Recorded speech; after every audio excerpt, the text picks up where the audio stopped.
you know. Yeah, yeah, no, absolutely, absolutely. Well, for our last bit here, and I promise this from our last recording, but I'm gonna pull up just a bunch of plays where goalkeepers could have done better. Now, I'm only doing this because I felt like I was a little soft last week as far as being overly positive. So I'm trying to swing back a little bit and find this middle ground here. And it's not to beat up goalkeepers, it's not to push them down, but it is to have real analysis of like saying, okay, what is fair and what's reasonable to expect here. So I've pulled this and I've clipped stuff out here from something NWSL posted, so I just pulled it from them. But basically, these are just a few different goals here, and we'll kind of Burger. jump through a little bit here. But this is Berger at the start here, and you had mentioned in our exclusive call yesterday that you had found kind of a kink in the armor with her game. I have found I believe I found a kink in the armor. Well, we can break this down several ways, but if you go back in Jones with that this takeaway and then the touch inside, but what you don't see on this replay and what I was actually calling this game, what you don't see on this is Joan gives Berger a head fake. She gives a fake like she's going to drop this ball into the top of the penalty spot, like she's going to pass it, which isn't a bad idea, right? And Berger bites. And it's the slightest of things to catch, but that's why we're goalkeeper analysts. But that's why Berger lets in kind of what could be considered a soft near post goal.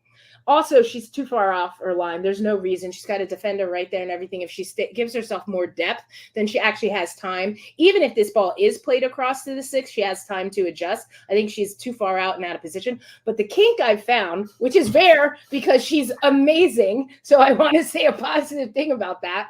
Although this was a rough game for her because she had the kickies in this game, which is very rare for her because I think her distribution is so on point, especially that incredible side volley she has. She just puts it on a dime. She wasn't doing it in this game. But this head fake, I watched and I was like, oh, so her body weight shifts a little bit, which is why she can't recover and go back near post. And it's the slightest adjustment. Now I go back to a couple other games that I've seen similar things with Berger. When you go back to the Angel City Nabet cross into Sydney Leroux, Berger follows the players and doesn't follow the ball. The ball skirts through and it goes far post. So what I'm saying is this a kink in Berger's armor where she gets the peripheral of her gets drawn by players? If that's the case, then as an attacking team, as a team coming up against her, I'd be like, throw a lot of stuff past her. Make those near post runs, cross in front of her visual on services, put somebody on her, pull off of her, see if you draw her attention for that split second.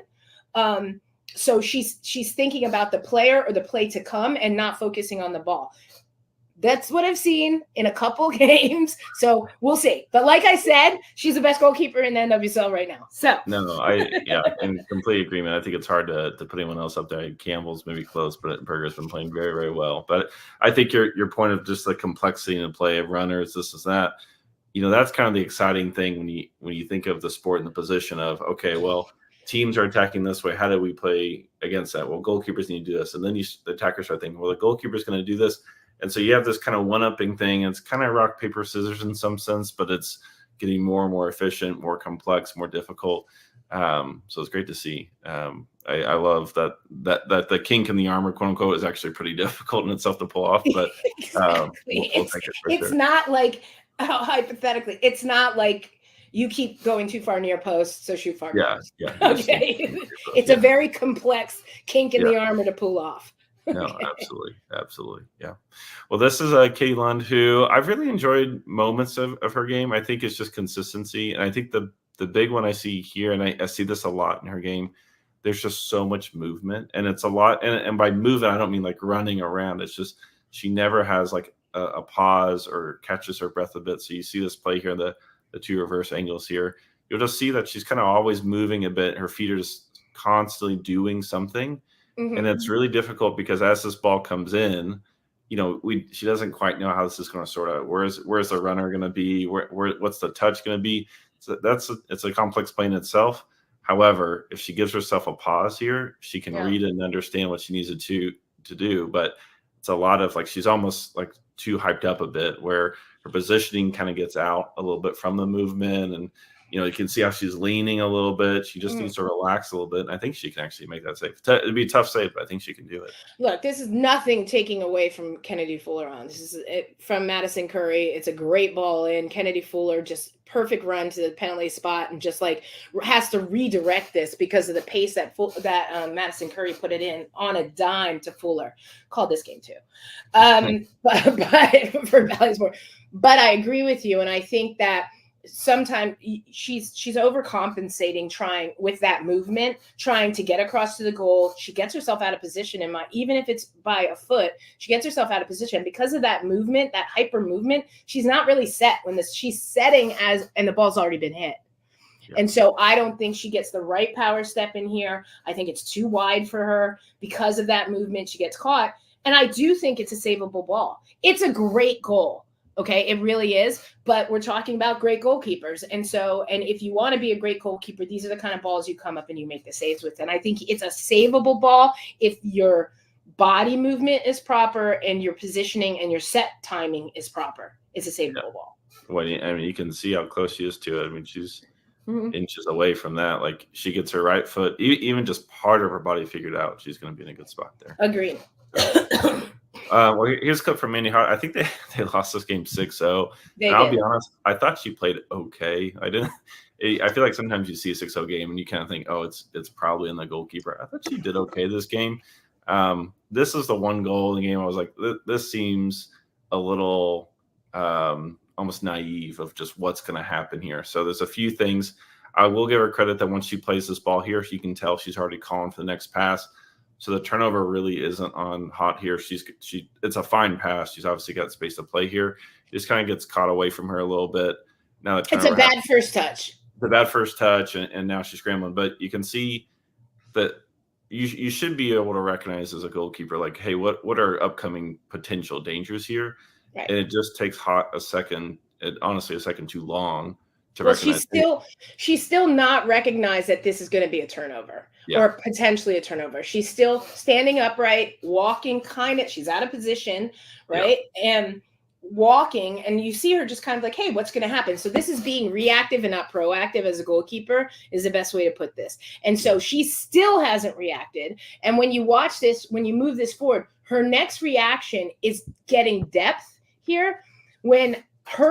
If she had already positioned herself properly, her reaction should have been to come and be big and because she's the last defender. But now she's pulled herself out of position. She's reset with depth and then she tries to come and make up for it. Then she tries to go down with the block save, which she's been baited to do. Right. Yeah. So Summer Yates is like, got the touch. She keeps the touch near her body. And then she's like, okay, come on, Hot. She's waiting for her to come. And she's like, all right, you're coming. Now I'm going to slide it by you because you're moving. Like, by the way, keepers out there, field players know this. Like, it's not luck. They're actually hoping you do this. Yeah. When you think from Yates' point of view, I mean, she doesn't have a whole lot of outs here. Obviously, she's created a great turnover, but, she's getting – it's a quick play. She doesn't have a lot of time. She's got a very small window, but then also spatially, like, she's at a little bit of an angle here. This is not an easy save from both a mental and kind of a technical, tactical aspect. However, you've got things going in your favor, but the shooter's always going to look for the easiest out. So if you have a shape or if you have a space that you're off on, like, they're just going to take, if it's any respectable striker, they're going to take whatever space you give them, no problem. Yeah. So the only space that Yates is going to take right here is the one she takes. Well, she's able to take the space into goal, but then she's able to take the near post like shot. Like, so it's two things there. So for our young goalkeepers that love this. Hey, Elise, can you hear me? Oh, I think you're on mute. Okay. There you are. Yeah. I love it. I hope you're enjoying Bill and Saskia just skewering goalkeepers on their technique. We will not be doing that with you. Trust me. Yeah. Well, I just joined, so I was trying to catch up on this. Oh, all good. Yeah. All good. Sask should be on momentarily. I will. Let me just see here. So cool. Yeah. So, there she is right here. Hold on. Look at that. We were just speaking about you. What's going on? Hi, what's up? Hey, nice to virtually meet you. Yeah, you too. Although I am calling your games when you play, so. Oh, sweet. Oh my gosh. No, I love it. I love the fact that Suska's not wearing Angel City right now. I had to actually take it all down. Yeah, but she is wearing the USA hat. Yeah. Well, Oh, that's true. but it's my 25th anniversary of a World Cup championship, so I had to kind of had to put it out there. Yeah. Okay. Yeah, I had to take the Angel City stuff down. Love it. I have my Bay hat somewhere, but then I thought that would be like really tipping it over the top, cheesy, ridiculous. Well, I told you the story that I went to go get sandwiches down the street, and I ran into Madison Hammond and who else was it? And I had my Bay hat on. And they were like, "What?" And I was like, "Oh my god!" I was like, of all the things right now, I just run into you guys at the sandwich shop, and I have a Bay hat on. But whatever, I like my Bay hat. It's a cool logo. Yeah, it is. All right, let's get this going here. Here we go.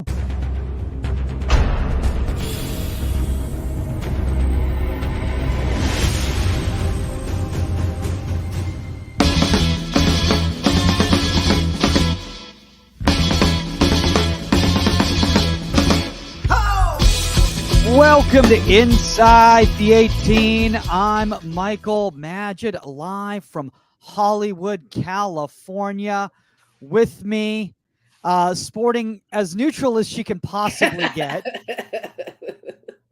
99 World Cup winner Saskia Weber, who's actually going to get to enjoy the Angel City match in person this weekend. I am. Yes, I am. As opposed to calling it from a studio in an undisclosed location.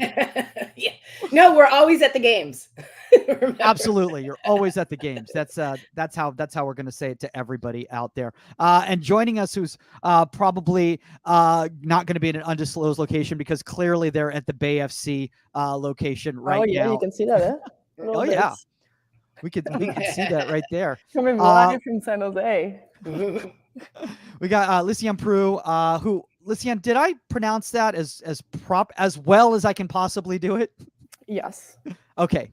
Thank Good God. job, Hey, well, you know what, Saskia? I only practiced it, for like a good solid hour. I know you were up early. You were probably practicing it since like 8 a.m.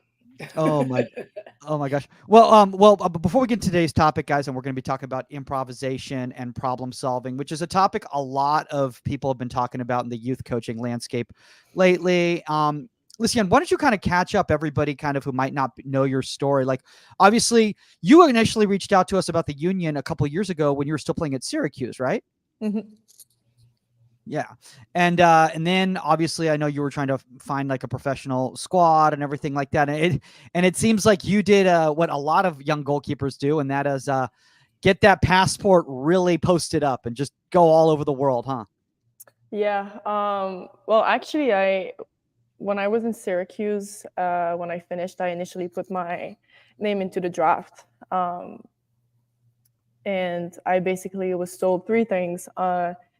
I'm too short, I'm international, and I come from a program like Syracuse who is not recognized to produce NWSL talent. And so, well, those are three things that are completely out of my control. So, you know what? Like, what's wrong? You can't grow? Come on. I think I was done by now.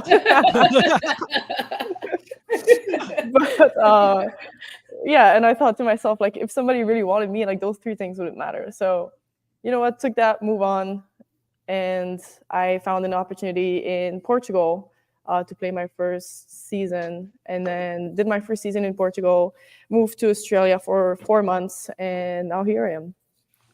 Well, obviously that worked.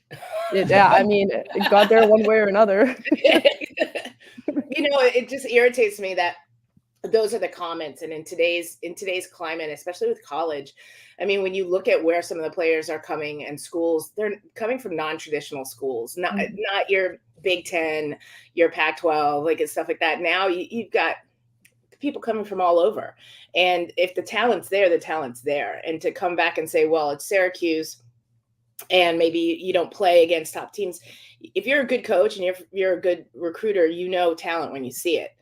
And I don't agree with that statement anymore. Like, I think that's a ridiculous statement. Whoever made it to you, just don't tell me it was Angel City. Like, It was Omar Zini, everybody. It was Omar Zini. Omar Zini. He's not exactly the tallest goalkeeper either. So whatever. Oh my No, God. no, but like you said, like, I mean, times have changed a lot. I mean, this was what, like 2 years ago, probably 3 years ago. Yeah. And it didn't bother me in the slightest. Like, you don't want me, you don't want me. You can just tell me that instead of coming to me with all things that I can't control. So That's a good point. like for me, like I just move on, and that's no problem. You know, it's interesting you say that, you know, Lise, because I think a lot of young players out there are given information like that. Oh, you can't play at this CCNL club because you don't have the size to play at this level. Meanwhile, they're 12 years old. Meanwhile, there's so many other aspects that they bring to the game. And then if you're a good coach, you recognize the strengths that a player has, whether they're a goalkeeper or an outfield player, and then you build players around them that are going to help, you know, bring out their strengths and limit the weaknesses. Like, yeah, maybe, you know, size could be an issue in this area, but in this area, you're going to be of so much benefit to the team. Honestly, you're 5'8". You're not small. So I don't know what this whole small thing is. Well, no, stereotype, I'm a bit small. Well, I mean, it's crazy, right? I mean, back when I played, like, I'm 5'9", and I was like one of the tallest players on the team. And so now I'll go out there and like everybody on the team's like 5'9" and above. Yeah. But I ran into those kind of stereotypes and stuff when I was one at UCLA. Our Idalia Serrano, who's 5'5", like she earned herself that second spot. And with her positioning, her shot stopping ability, she's great on 1v1s. She plays for this Venezuela's national team now. Like she earned that number 2 spot. And then like going to another undisclosed location for a short moment in time that I left. That coach's mentality was like, well, when we were recruiting, I want goalkeepers like an LB, right? Who's 6 foot tall, who's just a brick house, like this certain cookie cutter thing. And I'm like, yeah, but you've got Maddie here, who's one of the most athletic goalkeepers and upcoming goalkeepers in the country. And maybe she's 5'8". I think she's 5'7", but she, number one, was a gymnast. She could jump out of the building. Her athleticism is through the roof. And you're passing on this. And this is a mistake. And I did do that because and they went with like a all European goalkeeper, and I'm just like, Maddie's going to Alabama now, but I'm just like, it was a mistake. Like you don't understand the position, you don't understand goalkeeping if that's what you're leaning on. This like idea of what your perfect goalkeeper is. Mm-hmm. Yeah. And then it's interesting what you said right there. And by the way, Saskia, I don't know if you know this, but Lysianne's men's Canada team is playing against Venezuela on Friday in the Copa America. So Idalia won't be a goal. but she certainly could be. But go Canada, because always go Canada. I can sing their national anthem because I played against you so many times that I know it by heart. And I love my sisters to the north. Come on. And their men's team is still playing in the tournament, so that's I'll just leave it. I'll just leave it at right? that. Yeah, it's gonna be a fun time. Now maybe I should take the U.S. hat off. This is that's a whole other conversation. Oh my god! I will tell you one thing: when you watch the Canadian women's national team play, the camera angle will not be such that it looks like tactical footage that your coach gave you to break down the systems you mean the of blimp? play. It looked like Iris. It looked it looks like they're shooting those games from a blimp. It's like, what is going on? Sorry, move forward. No, we'll save that for Gloves Off with Bill Reno. Oh, Canada. There you go. By the way, speaking of international, actually, I want to give a shout out right now. I want to give out a shout out to the Sisters of Odessa, Ukraine, the women's team over there. They sent me this jersey right here, the Sisters right there. I love it. And I don't know if you can see on the back. I don't know if I can turn around. You get all the swag. I know. Look at this. Can you guys see that? Is it? Magic. Yep. So Nice. they did that, and it's an 18 for inside the 18. So shout out to I the thought it was 'cause Seasters. for my national team number. That's okay. All right. Oh. All right. Back to Okay. the Well, topic at hand. we can have that conversation when when the Seasters come onto the show. And again, obviously, difficult situation over there. Shout out to you guys having a wonderful season despite all the circumstances that are taking place. All right, let's get into this topic because I think it's a really fun topic. And again, like I said, today's topic is improvisation and problem solving. At least one of the reasons I wanted to have you on for this topic is because I think you're really dynamite at making a decision in the moment and being able to switch during the action. So like, you're not just doing everything like, oh, it's supposed to be done this way. You're like, no, this is what's going to be effective in the moment. So in your words, like, what do you consider improvisation?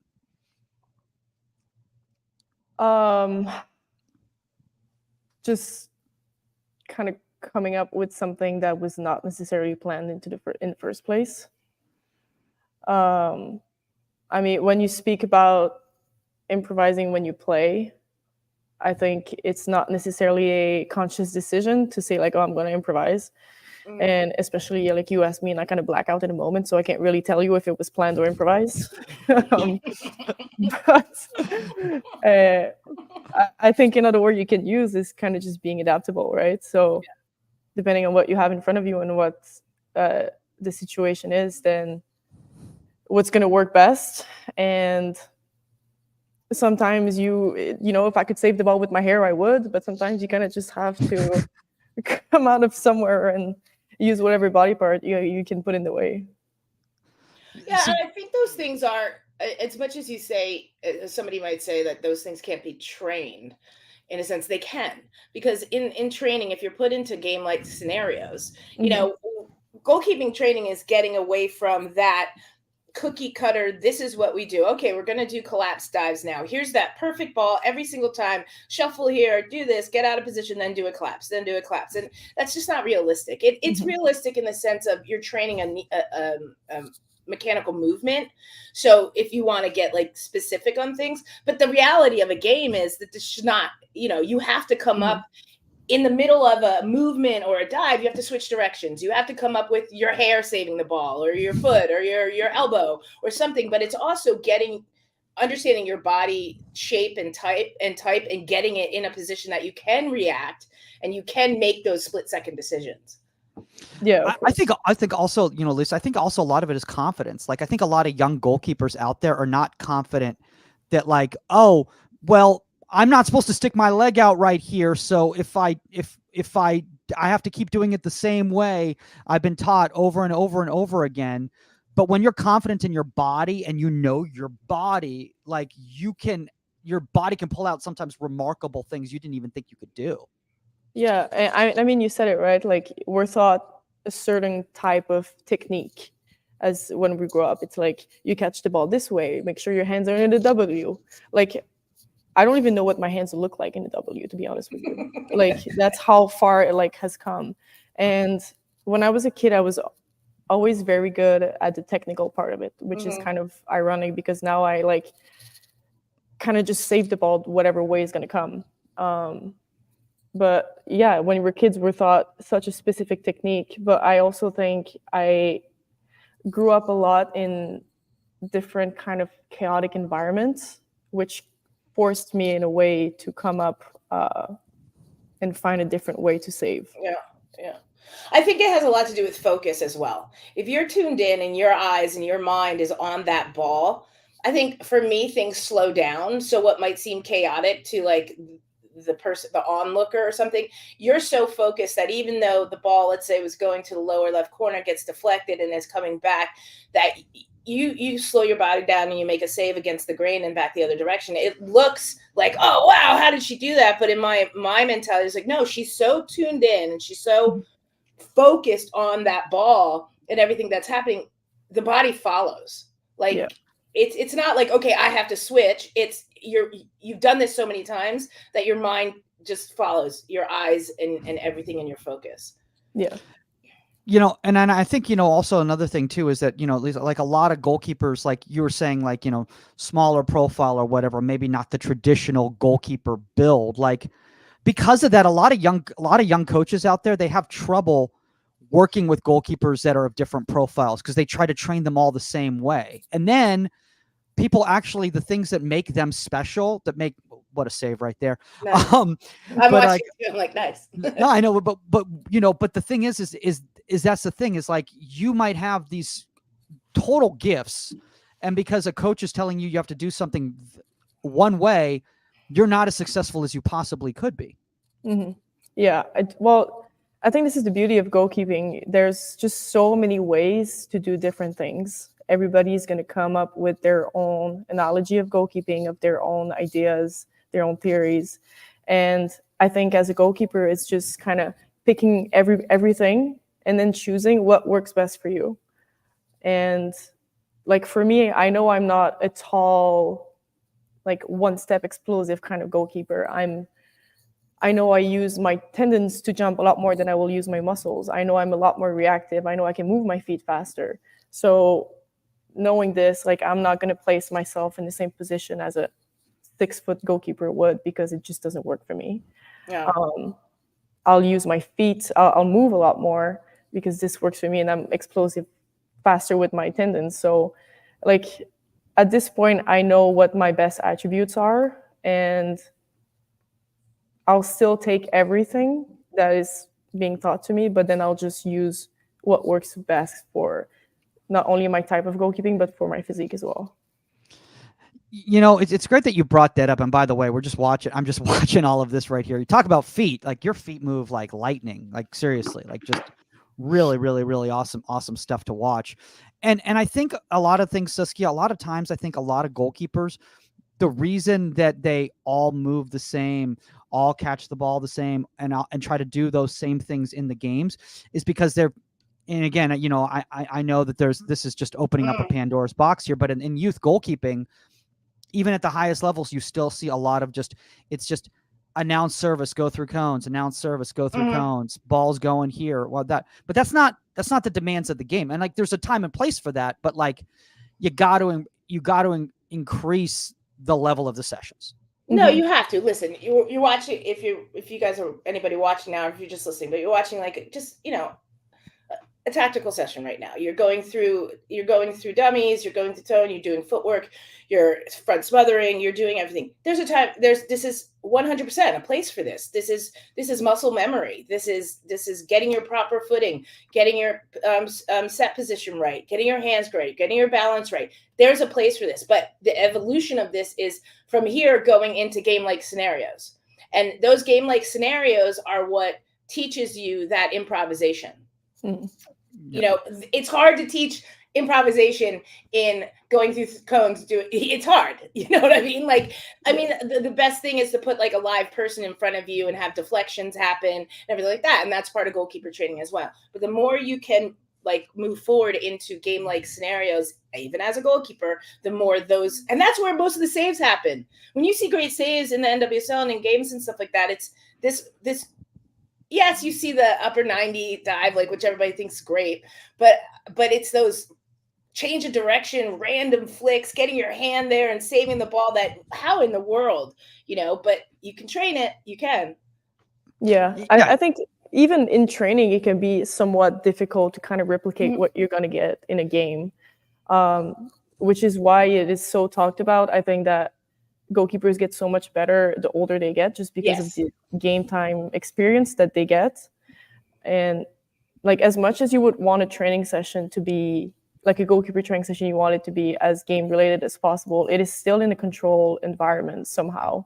And so it's super difficult to still want to recreate that exact kind of unknown feeling of what is going to happen. Yeah, we always talk. It's so funny because like we'll call games and something crazy will happen, and I'll look at Mark and I'll be like, I'm pretty sure that wasn't in training. like,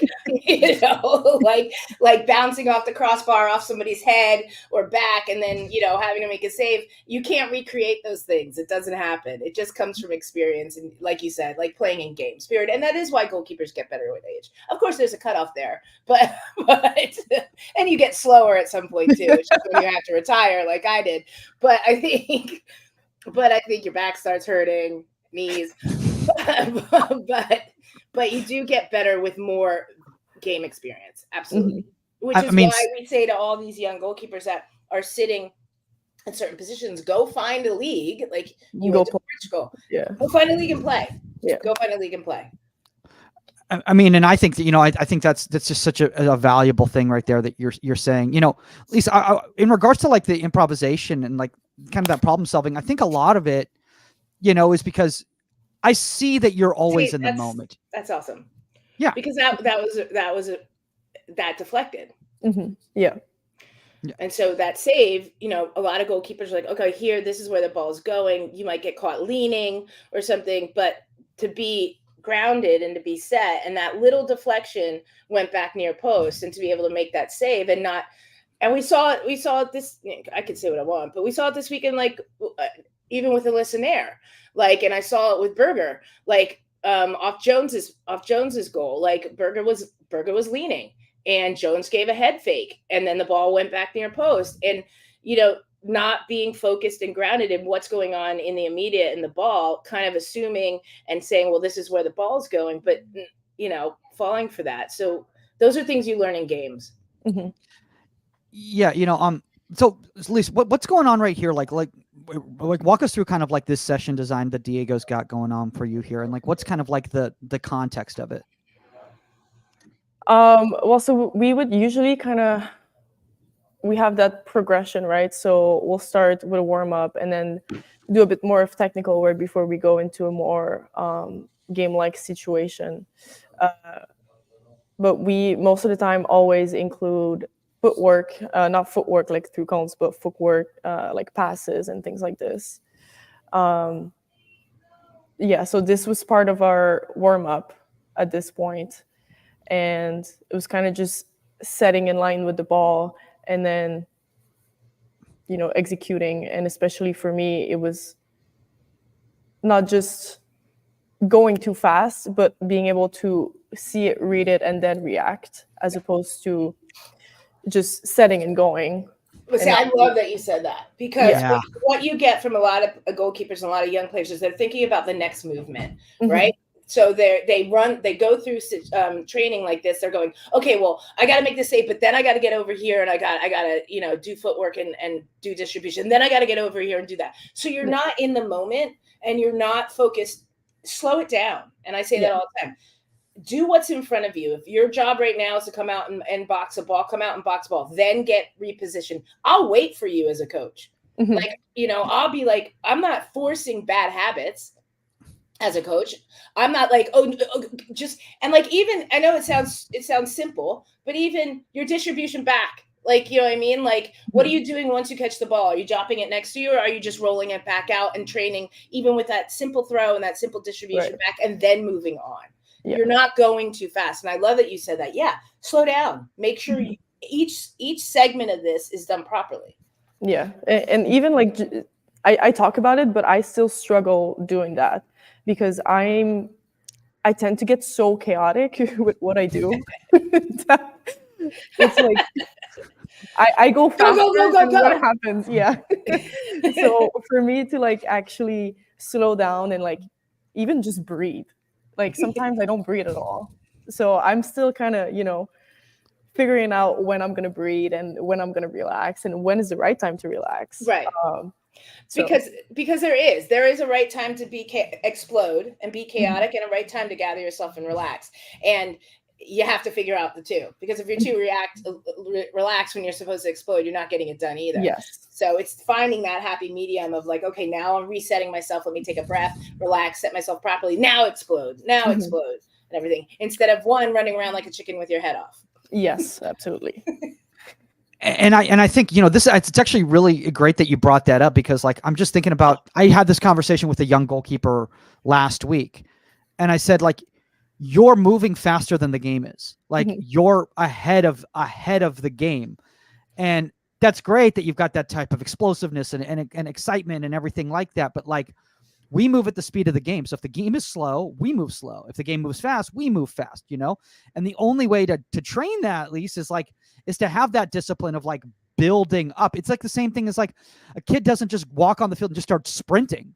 Like, no, you're supposed to start jogging first, like warming up the body, handling, you know? And I honestly, I put a lot of that also on like young coaches out there who like think everything's got to be game speed. Everything's got to be game speed. It's like, well, that's not how the human body works, though.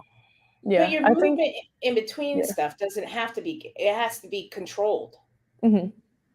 Yeah. I was gonna say, like you talk about, you kind of want to keep moving at the same pace of the game. I think in a lot of times this is true, but in other specific times, especially at a time of like a cross, you would want to get there much faster than the ball is traveling. Absolutely. So I think there's like that little fine line that in some situations you do want to get ahead of the game, so you're in a better position to be able to give yourself the best of chance to react and make the save. And then recognizing those moments where then in that kind of moment, and then I follow the game. But in this one, I'll need to like be ahead. Yeah. Now, Tony DeChico used to always say to us, leave late, arrive early, like explode through. And so it was taking that hiccup. So let's take crosses, for example, or a corner kick, you know, and I still saw it this past weekend, but you see it where one, you can't go at the pace of the game or the ball on a cross. You have to take that hiccup. You have to see where the ball's going, and then you have to get a little chaotic and explode to the point where you need to explode to. But because you have to do that, because you've taken that minute, you know, little millisecond to assess. Yeah. And what you see still happening is like goalkeepers getting caught up in the flow of the game, whether they're runners come across, and then like taking that step forward right when the ball's hit, the ball's going over their head, they can't get control of it, they pull themselves out of position. And that little second that you take to say, okay, where's the ball going? But now is when you have to flip on, and now is when you have to explode through, because now you've got your track, you're lined to the ball, but now you got to get there because you're already a split second behind because you had to assess it. Right. Yeah. I mean, and I think that's a really good point right there. And again, no, you both make up valid points, and I think I should have maybe rephrased that in regards. You don't have to backtrack. Well, no, because I wasn't even thinking about it. Because again, no, but at least kids will hear this, or parents will hear this, and they'll Mike said to go at the pace of the exactly. I will tell you right now, oh if you follow the pace of everything, then you're going to be a split second behind. Trust me, you're not going to get in position. You're not going to be there. The ball's going to be in the back of the net. Assess, then explode. Find your pace. I think, you know, I just wanted to be clear out there when a parent comes out there and goes like, it's like, I don't know why he's behind the ball. Like, I mean, I was told he was supposed to move at the speed of the game, and like that ball. I meant more like the mentally processing and like and all that. So I'll shut up now. And we'll just. She said, okay. just move on. You're making it worse than it was. You're giving it so much focus. I want to talk about unannounced service, because there's got to be a balance, at least, between unannounced service and like given and like, you know, like choreographed service, you know, when it comes to training. I think personally at the foundational ages, like a lot of the service is announced just because like you're just teaching them the movements and like to get comfortable with their body and to being able to get behind the ball and move their feet and everything like that, and to develop that muscle memory and those patterns. But as you get older, they've got to be put in situations where they don't know where that ball's going, and they're going to have to react, and they're going to have to figure it out. Yeah, pretty much. I mean, as you said, when you're a kid, you want to focus on how to do things properly, and then you can move on and have it a little bit more uncontrolled. But like, I mean, we still do this today. Like, we'll go from a controlled environment where I know where the ball is going to a more game-like situation where then anything can pretty much happen. So as much as like we do this a lot more when we're kids, like we still do it today. Like, it's still the fundamentals, and we still need to practice it every day. Absolutely. And I think that's part of like whether it's warm up, whether it's part of the tactical session when you're going into things, like it's repetitive, and you have to do it. You have to do it, and then, like you said, progress into unannounced service, progress into like split second decision making situations. But those core values allow you to do that. Yeah. So you can't just put a kid into chaos and say, figure it out, and we'll develop you as it comes. Like, you still have to have the foundation of, this is proper footwork, this is how I move, this is how I catch the ball, this is how I read the ball, and now chaos. Just, can you imagine just throwing a kid and be like, okay, figure it out? It's fine. No, but I've seen that, because there's so much coaching education out there, and again, a lot of it's taken literally. And like, I've seen like a U9 session, it's like, the game's the teacher, go. And it's like, well, the kid doesn't even know how to collapse dive yet. Well, like, and they'll figure it out. I'll dial back. I have been put in situations when I was coaching club where, like, they just grab a field player and they're like, the field player's going to play goal, right? And so, like, I've done it where that, like, the goalkeeper, had a birthday party or something that weekend and can't show up, and they send me like a U10 goalkeeper, U9 field player, and they're like, teach them goalkeeping, they have to play tomorrow. And I'm like, no. Impossible. I'm like, all right, you're putting him in goal because he's an athlete, right? So I look at him, I go back, go to your session. I go, just be an athlete in the goal. I'm not, because if I try to teach you fundamentals of goalkeeping in 30 minutes for you to play tomorrow, you're just going to get all in your head. Yeah. And I'm like, just go in there, save it with whatever you got. You're a defender, but you're allowed to use your hands and just get it done. So that's the only time I've ever just said, chaos, just go deal with it.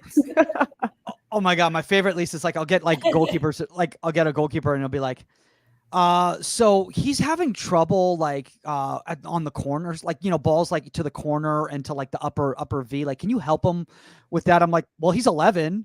So no, like, those are going to be scored on. Like, I don't know what to tell you. Like it's just like, because the thing is that they're thinking about like, and I don't want to go on a soapbox here, but they're thinking about like problem solving for like to be successful this weekend, as opposed to the overall development of that young goalkeeper. And eventually they'll grow into the goal. Well, it's going to make sense, and they'll be able to make their movements, like, I think because I had this argument with somebody and they said, oh no, IDP is based on like what's going to be successful for the team with this goalkeeper and their own personal development. I'm like, yes, to an extent. I mean, like, but like, if you're talking about like foundational ages, right? Like, it's all got to be just about the goalkeeper. Don't you agree?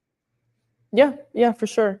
I think, especially as a goalkeeper, you kind of have that process where, especially when you learn new things, trying to imply them into your game can sometimes take a little while and feel like you're kind of going like this, but really you're kind of just on a little plateau before you can really unconsciously put new things into your game, and then it'll slowly unconsciously happen. But we always talk about this, and the most important thing is the why. And like, you have young goalkeepers and they see the spread, the block, right? Which drives me crazy. But, we've talked about this on the show before, where they're just seeing something and they're implementing things that are doing it in the wrong time, the wrong way, and everything like that. And then, you have to step in as a coach and be like, okay, I know you've seen this on TV, or you've seen this, your favorite goalkeeper is doing this, but why are you doing this? And why are you doing this here? And you have to slow things down and dial it back, so those young goalkeepers understand the why, when to use stuff, how to read the game and everything. And then then you grow from there. You can't, like I said, you can't just throw a kid into chaos and be like, okay, Ederson double sets so wide, so I'm going to double set so wide, right? Great. Well, now you're not him, and you can't get to the low ball because you're basically doing a split on your set. Like, why are you doing this? Like, that conversation has to be there with. I don't care how young kids are. Yeah, and I think it comes back to what works for you. Like, if the kid is not a 6'7" goalkeeper, then that might not be the best idea to do that split stance at the beginning. Yeah, exactly. And I think a lot of it too is like, I think a lot of a lot of people out there have to listen and understand that, like, just because something isn't the way you would have done it doesn't mean that it's not effective and successful. And I know I've been a culprit of this as a young coach when I was starting out my career, is where I would start lambasting or criticizing a young goalkeeper, saying, no, you know, you're supposed to blah, blah, blah here. And now their confidence is shot because they just made a save. But you can't, because Roland and you are two totally different goalkeepers, right? And you can't, you're going to solve problems differently. And the point is solving the problem.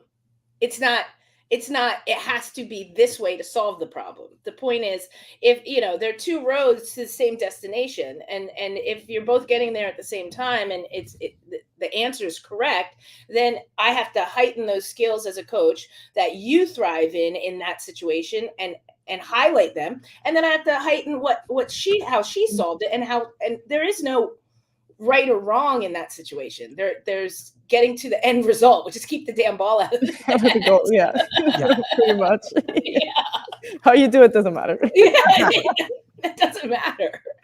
But at the same time, young goalkeepers out there listening, if something's not effective, you can't just be like, well, I'm improvising. It's like, well, again, it's got to be successful. Like, you know, whatever you do. I mean, don't mind. I want you exploring and everything like that, you know, and there's a time and place. Well, I mean, a good thing is that, like, if you're making a kick save, let's say you're using your foot, you're making a kick save, and every time you're doing that and that ball's going right back into the mix, right? And what you can is set yourself differently and get that ball into your hands and get your hands to those balls. And now you don't have a rebound. Then there is a different path. And you have to also see what happens after you make that choice. Like, are you putting your team into a worse situation because you're coming out, you're not parrying the ball or boxing the ball clear of the 18, you're just knocking it down. Okay, so yeah, you kept the ball out of the net, but you put it into a worse situation. So then that has to be adjusted, you know. So it has to be adjusted. So there are certain avenues to take for the right answer to actually not put your team into more of a mess, in a sense. No, I mean, that's a great point. All right, let's move on to one of my favorite parts of the show, and that is where we just build Lysianne's ego. Ego. As giant as possible, by breaking down some amazing actions that she's made in the past. Before we get into that, though, Lisa, I want to kind of talk to you about, like, your experience of, like, playing in the A-League in Australia, because, like, you were just phenomenal over there, and I think that's what opened a lot of doors for you, you know, back here in NWSL and everything like that. Like, because I think it's a very good league, and obviously you were playing in it. Like, what did you expect when you got there, and, like, what was the reality of it? I didn't have much expectations, just because I didn't really know what I was going into. I never thought I was going to play in Australia ever in my life. And then when the opportunity presented itself, the way Melbourne City described how they wanted to play fit my best attributes so well that for me, it was just like, this is like the perfect fit. And on the other side of this, I knew that my goal by going to Melbourne City at the time was to get those kind of opportunities like Bay FC to come and get those doors open.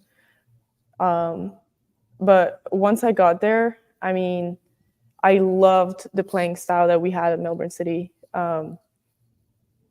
Everything was so controlled. We knew we were building out from the back pretty much every time. And we had a few different plans of how we were going to do that.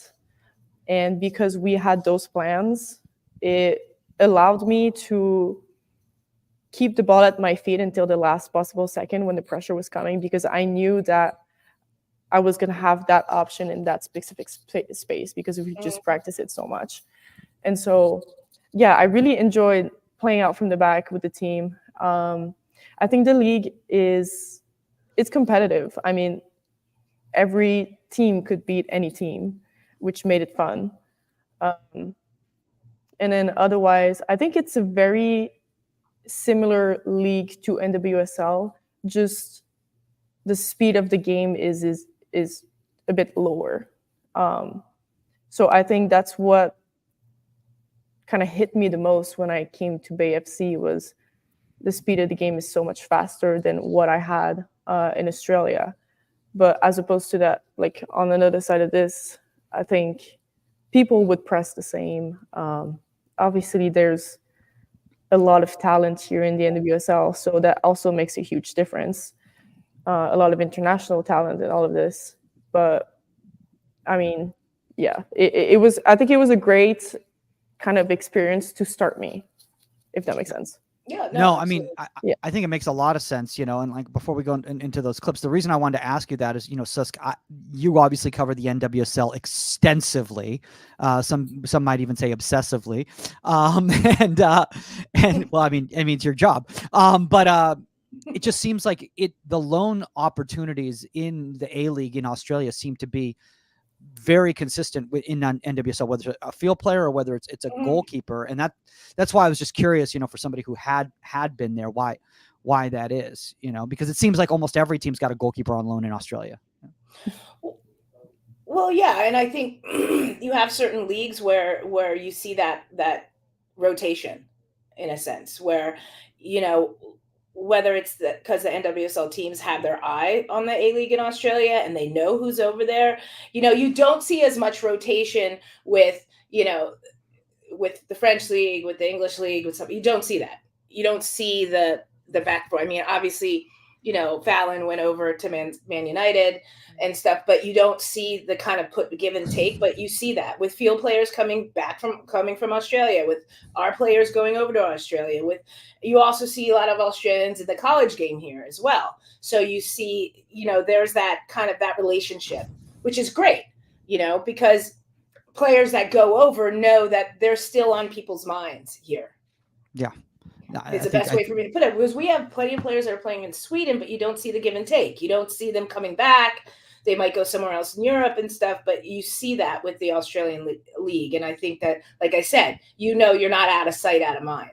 Yeah, I mean, which is a great point. Which is, again, you know, obviously it's going to be a different relationship in regards to USL Super League and NWSL, but you know, the more opportunities out there for players to play at a good level, you know, the better goalkeeping is going to be. All right, let's get into these clips here. This is a game that actually I got to see in person. And Sus, did you call this the Angel City Bay game? Did you call the this first game of the season? Yeah. Yes, I did. Yeah. So the 8th minute. Thanks for bringing up the game we lost. That's great. Thanks. Oh. That's okay. I'm just kidding. But Liz was awesome in the game. I know. I called it. But this is probably the national. I did the locals. But yes, go ahead. So anyway, Alyssa Thompson takes like a shot. It's kind of like this high looping ball. Like this is kind of a weird ball because it's like this deflection that falls to Emsley. Yep. And then just down quick to parry away from post. And then what I love is the recovery movement. Just good immediate awareness of where that ball's dangerous and just covering that area. I mean, I think this is just high goalkeeper IQ and problem solving to the nth degree, in my opinion. Well, yeah, I mean, and Emsley doesn't get a full, like she kind of hits it down into the ground. So that's something else to deal with. This isn't a clean hit, right? It bounces a couple times, which is not an easy situation. You're talking about 6 yards away and the ball's bouncing. And when the ball's bouncing and spinning, like you have no idea if this is going to be like a lacrosse ball and ricochet and do something. So to be able to hold your body positioning to still come up with a parry, which in my opinion is a really good parry as well, because how many goalkeepers we see would drop that into LaRue right there and it'd be like tucked into the back of the net. But instead you give yourself enough of a hard hand on the ball to get it out far enough so you can recover, right? So you can actually get up and recover. And that's what's good about this. That's a nice hard hand. And now you're back on top of it and you're covering it in your post. So it's just, it's good goalkeeping all around. Yeah. Thoughts, Lise? Yeah, I mean, told you this will pump your ego up. See? Thoughts on why you're awesome, huh? Do you want to hear some? Tell us why you're great. If I see something, I'll tell you. It's good goalkeeping. Hey, if you want, Susk leaves the other stuff for gloves off with Bill Reno. This is true. Oh, but this clip wouldn't be on gloves off because it's no, good, would not. goalkeeping. Yeah, I mean, I think a lot of in this clip was very much kind of last minute decision making, because just in that moment right before you press play, I'm still kind of talking to people. You're And organizing. I saw your hand. yeah, so Uh-huh. I think a lot of things are just, you know, a fraction of a second kind of last moment decision, pretty much. Yeah, I know, and I think that's a great thing, but that's also recognizing in regards to like being present in the moment, because like what's the most important thing right now versus like what could potentially happen. Like, don't worry about what could potentially happen. Deal with what's happening in the But moment. there's also so much that goes into that. You know that Emsley really doesn't have a near post shot here because you're and like if for people to think that everything you think this, but you don't realize you think this, right? Because you've seen it so many times. So you're positioning your square and everything like that. But Emsley also can't go near post here because it's not Didasco, but whoever that is on her has that space. She'll hit it off somebody. So she comes across. So you're set and you're ready for that far post. And it's a really weird ball, and you still make the most of it. So I think it's just good goalkeeping. I would say you don't have to point when you're organizing. So bring your hand down. Like You know what? I do that too. I do that too. I do it too. I like it. But that would be my only critique if you want. That's good. I do it too because it's loud there. There's like 30,000 people. Yeah, but you're You still can't hear just like, anything. yeah, it's just funny because when you see goalkeepers like going like this, I'm like, I don't really And you know know what's funny as well is like when I was younger, I remember watching videos with coaches, and they were like, you need to communicate, like, and I'm like, I am communicating, but they would only tell me I was communicating if they could physically see it. Right. Mm-hmm. And so I think growing up, You started I was like, praying and doing all that stuff. yeah, you know, doing the whole shabazz, whatever. I used to tease Hannah about that at UCLA because she'd be pointing and organizing the ball. I'd be like, "Can you pick the ball out of the back of the net now?" Like, I'm like, you're still over here, and the ball's in Yeah. there, and I'm like, I just think it's funny. I was like, Yeah. but I get it. To be fair, have you seen the roster of Bay FC? They all speak like 17 different languages. Like, what's you gonna do? Yeah, it's a good point. It's a good point. Swedish. But You can do this in French. You can do this in Italian. Didasco right now to watch Sid, I think she's got it, but it's funny. All right, let's move away from this this play right here. So after this, this is gonna end Who's right that, here. Fuller? Who took that other shot? So Sorry. speaking Go of ahead. Fuller, this actually is, I think it's a through ball that she plays in right here into Maggie Howard. One-time shot. Again, great. You got that depth down, obviously, because you understand that you're going to have time to react if you drop back for that depth right there. And just nice, clean ball away from danger. Again, so many young goal. Okay, I'm going to do that again here. Hold on. Starting here. Okay. Do you want to start all the way through? No, yeah, just play it. I'm just watching. Okay. Through ball, one-timer, boom, out. And that's the play. Again, it's been, I don't think a lot of young people might be able to see this right here just because of the visual image right here, but I was there in person. That ball was bending away from the near post. So you kind of had to keep guiding that ball out of bounds. If you had tried to stay forward and tried to meet that ball, I think that you probably would have played it into a space where there could have been another shot on goal. And so it's just better just to play it out of bounds. You know, yeah. That's my thoughts. To be honest, when I touched that ball, I kind of weirdly, it kind of hit the bottom of my hand. Like it wasn't a clean kind of push away, if that makes sense. Like you can see how much I slow the ball down as it like hits me. And so it wasn't like a clean. So for me, I got a little lucky that it, like when I saw it around the post, I was like, yeah.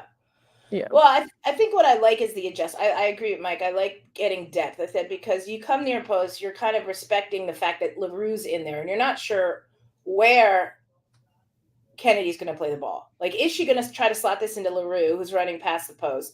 I mean, it's a split second. She doesn't. But in that time, you have to get depth and you have to reset for Maggie's shot. And I know what you're talking about. You come down on top of the ball instead of through the ball, which is why it kind of like goes under your hand a little bit, but it slows it down enough. But I still think, and I agree with Mike, I think the footwork here, giving yourself a little depth and everything. Because if you don't give yourself depth here, I don't know if she might beat you. Like, with I pace. won't have enough time to get down. Yeah. Mm-hmm.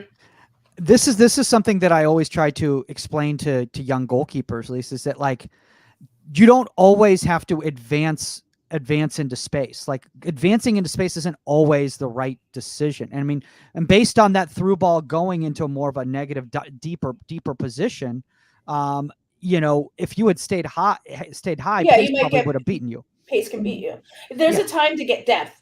There's not a time to get depth going all the way into your goal on the other side of the line. And I'm just going to make a little nod to how I feel about that.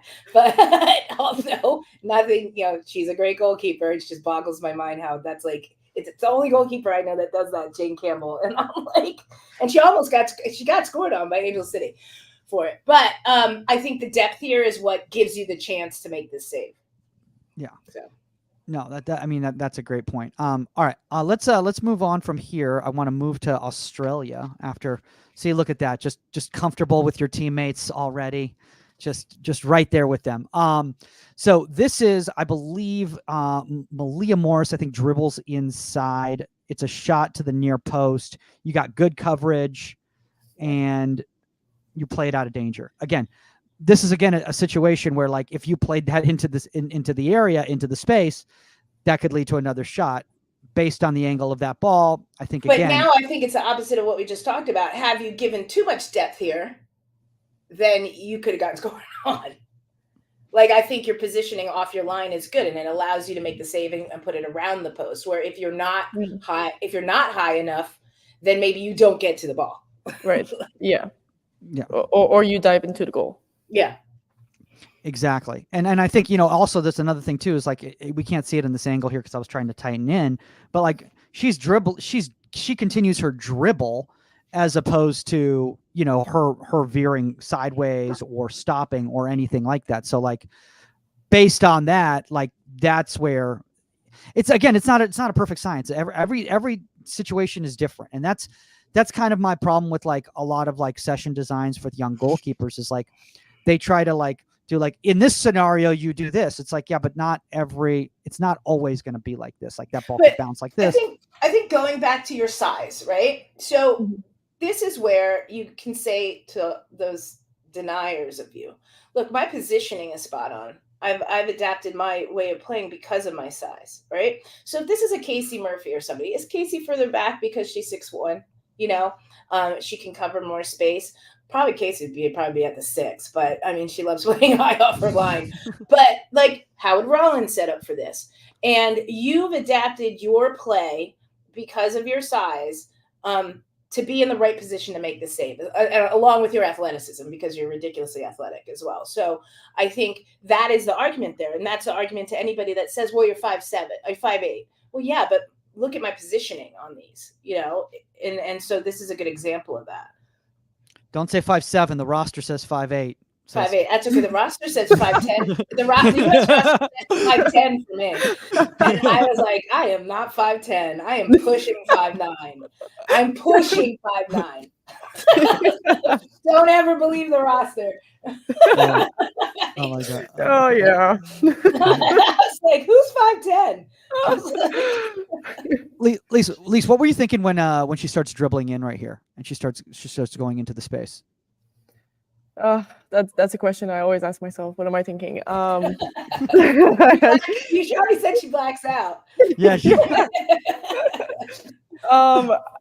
I don't know. I mean, I also can't really see it, and I don't really remember. But I all I remember is that it took a deflection of my center back, and it was going one way, and then it went the other way.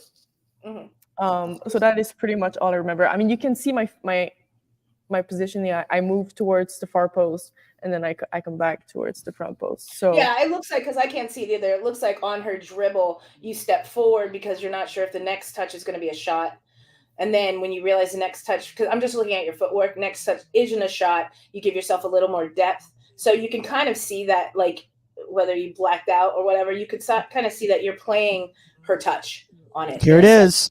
There it is. Like- Here it is. So she comes forward, then she gives herself a little depth, then she gets set again. Yeah. So you can see kind of the dance there. Like, Yeah. all right, what are you doing? What are you doing? What are you doing? Okay, you know. Yeah. And you know what, guys? Maybe I shouldn't have zoomed in so much. Where like I'm literally losing the development of the play. We always tell you have to see the development, Mike. You're like, great save. what happened? Oh, you mean the TikTok Instagram? You mean the TikTok Instagram save? And it's in like slow motion, and the person's like doing like a somersault. Yeah, but you like, have no make the idea save. why. You have no idea where that ball came from. Like, are you totally out of position, and that's why you had to make that save? You could have like been in the right position, taken a step to the right, and held on to it. Yeah, that's great. God, she was not happy she didn't get that one. All right, so let's move on. So this is against Brisbane, and it's a diagonal ball outside the box, kind of near the end line, and then it's just kind of a dribble, shot on, great block save. And then you're there, and again, you're in the moment. You're not like so many young goalkeepers are like, I did it, I made the save, and they're like, oh, it's in the back of the net, because I'm not focused on the next play right there. It's just a little touch to kind of alter it right there. And you're there ready for the recovery. Boom, just that little touch right there, just enough to allow your player to clear it off the line. I like the positioning on the initial shot, because it's kind of textbook positioning. You take a step forward so you're above that near post. And we see a lot of players that are too kind of like a little deeper and maybe more central on an angle, and like that near post is totally covered. And you know, and because you've taken a step forward and the pace of the ball in it, yes, you make a kick save. So what? You know what I mean? Keep the ball in the net, and the recovery is key here after that. But the positioning on this shot, the initial shot, is spot on. Hold on, but Saskia, I think you just brought up a great point there. That kick save is the best decision in that moment, because the ball is coming fastest down there, and what's going to be the quickest to be able to react is your foot. Yes. So if you try to get your hand down, it's going to be too late. Yeah, but what you see a lot of keepers do is they'll fall backwards and make this kick save. She falls backwards on this kick save. It's like, oh, it's a kick save, and that's your reaction. And now your recovery is not going to be the same, because now you have to get up from a backwards position, try to reset yourself with your body weight forward, and you're in trouble. But to have still your basically your shape, even with the kick save, allows you to make the next save. Yeah. And but she never lost track of the ball, because she's immediately chasing that space right there, covering that area. Again, just I got mean, I'm sure enough. you're going to be critical of yourself because you didn't come up the second save, like trickled across the top of the goal. But I really think, I really think you have to give yourself a pause here and give yourself a save. Okay. All right, Lise, do your best, Bill Reno, and tear yourself down. No, it's good. But I know goalkeepers. I'm the same way. I'm like, but the second save, wasn't like. Whatever, it's a second save. The ball's not back in the net. I'm not mad at it. Okay. Lise, what do you think? Yeah. Well, reactions are one of my best attributes, and so I think I'm in this situation. I'm able to put myself in the position where I can use those skills in the best way that I can. Like you said, the shot is too strong and it's too close for me to use my hands, and so I kind of just drop that inside knee, and because I drop that inside knee, it allows me to just come back straight up, and so I'm not in a disbalanced position. And yeah, I mean, the second save was fine. It did it enough. Like it was enough.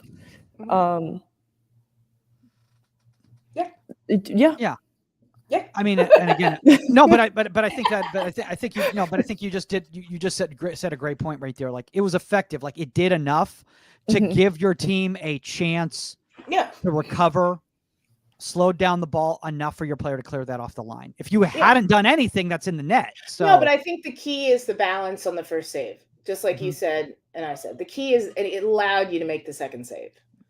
Period. You're balanced by dropping that knee. Yeah. Yeah.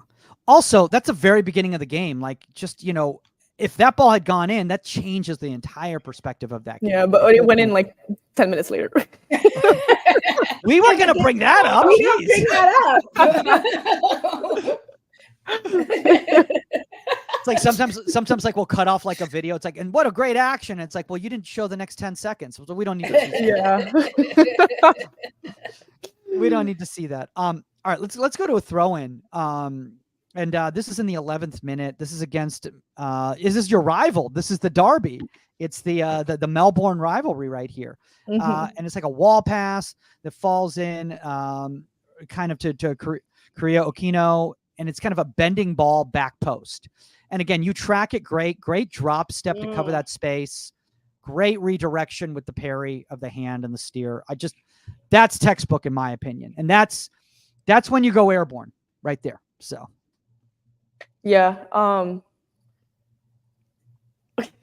remember my first thought after this save was, oh, it was going out anyways. Yeah, I think I still think it was going out. But you know what? I'll take it. I don't know. I think you still have to cover that space because you don't know. What do you think, Susk? No, I mean sometimes when in situations like this, whether you know where you are in the goal or not, you always have to cover your ass, Mhm. you know. But I think I don't know. Do I think the positioning could be a little different so that you don't force yourself to have to make this dive because of where she is? Like you have the near post covered, but I think maybe if you give yourself a little more central, you could still cover that near post from where she's taking the shot, and then that way you don't have to make that dive. But regardless, I like the double foot step and then just the layout. This is like a photo. It is. It is absolutely. But that's me being really nitpicky. So sorry. Yes, of because course, as she blasted that near post and it went in on you, then you would have been like, Saskia told me they'd be more central and stuff like that. And then so I'm like, you know, like I told you to go at the pace of the game.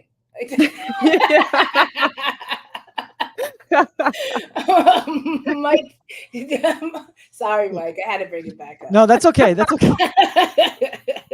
That's okay. Well, we're going to start wrapping up soon, right here. And thanks for taking the time. I know you're in the middle of the season right now. Hey, congratulations on being called in. Oh, thank you. I appreciate that. I will tell you, I've been an alternate in the Olympics. I'll give you a little advice. It's a mentally difficult thing to do. Okay. Tell me more. Because you're there, but you're kind of on a peripheral. Mm-hmm. And when I had to do it, actually, the Olympics was here in Atlanta, and we weren't allowed. I don't know the rules now, but we weren't allowed to train with the team, and we weren't allowed to go to opening ceremonies. There was a lot of stuff we couldn't do, but we were still there in case something happened. I don't know if that's changed. It might have been because we were here in the United States. So we were up at Clemson training, the four of us and everything, and then we'd come in. We weren't in the Olympic Village. We weren't anything like that. It's tough emotionally, so just stay strong, and it's a great experience for you and everything. If you do get to go, I don't know the logistics. I don't think if you're in the athletes village with them and stuff like that, just make the most of it and just be ready. But no, don't be surprised if emotionally it takes a little bit of a toll on you because you're so close, you know. Just stay strong. That's my best advice for you, because you know, when you are strong emotionally, you've been through it and stuff like that. But don't be surprised if you feel that. Okay. Yeah. Okay. Yeah. That's great advice. Well, luckily you don't have to worry about the language. That won't be an issue for you. Oh, well, funny enough. It's like my French isn't that great right now. Well, I've been to France before, and I started speaking French to them, and they're like, "What?" It was like English. It is. You're like, oh, yeah. Oh my gosh, the French. Come on. Oh my God. They're just like, speak English. Just speak English. Oh my God. You're like damned if you do and damned if you don't. You're like, it's my first language. They're like, yeah. Like at least I'm trying. It's just the accent is different, and it's sometimes it just does me more dirty than it helps me. So But listen, enjoy it. Enjoy every moment. And thank you. Yeah. Absolutely. And, we're obviously going to continue, following your journey. And obviously, we've been supporters of the Canadian team for years. And obviously, we've got close relationship with Kaylin, who I know that you connect with quite a bit as well too. And, she's amazing, and talk about, somebody to work on learning how to play in possession. Jeez Louise. That just lights out right there. Lisa, if anybody wants to connect with you, Canada's always had great goalkeepers. I just want to say that, like throughout history, you've always been so strong in the goalkeeper department, 100%, even when I was playing. So yes. And not because Saskia's just good friends with all the Canadian national team goalkeepers over the years. KK, like stuff like that, but even further back. Yeah. Well, obviously, Lisa, I know that, you had reached out about the union, kind of back when we're in our beta phase and everything's kind of up and running now and everything like that. So yeah, we would love to get you back involved and maybe doing some mentoring. But I believe your profile is still up there, but if people can't find you on there, what is your profile handle? Do you know what it is off the top of your head? I believe it's just my name. Oh, all right. All right. So just look for that. Obviously, guys, if you want to reach out to us, it's contact@inside18media.com or at Goalkeeper Podcast on the Union platform. If you don't know what the Union is, the uniongk.com will explain everything. Also, shout out to all you guys who've been watching all our new shows on the network through Believe, including Saskia's own Gloves Off podcast, which a lot of people are thinking is a very different show, is the most colorful way. I will say I will say that. Saskia, why don't you explain? I'm surprised I haven't got any bad DMs or anything. It's just an honest look at some things. And I always say this when we're on the show and we're breaking down goalkeeper scenarios and stuff like that. Anybody I'm talking about, and it's not a surprise what I'm saying to them. Even me teasing you about sticking your hand out and organizing and stuff like that. There are things that us as goalkeepers know. And if we make a mistake, pretty much everybody's going to agree what the mistake is and stuff like that. And we just get into the weeds about it. It's gloves off. We're just being honest. I mean, we were even, last show we were being honest about the U.S. roster and who we thought should have been there and who is there and why they shouldn't be there. And, we try to back stuff up with video and with our opinions. But again, at the end of the day, it's our opinions. I have all my positive opinions, but sometimes they're just blunt negative opinions. So, it's the best way to put it. And Bill's the same. So you and Bill just the people just yelling at the kids. Get off the lawn. Get off. Oh my God. We're gonna have fun this week. I'm guessing. Let's see the camera angle, the Euros, the men's Euros, the Copa America. Usually we focus on women's, we focus on NWSL and the European leagues and stuff like that. But I think there are just some things that happened this past week that we have to talk about. 100%.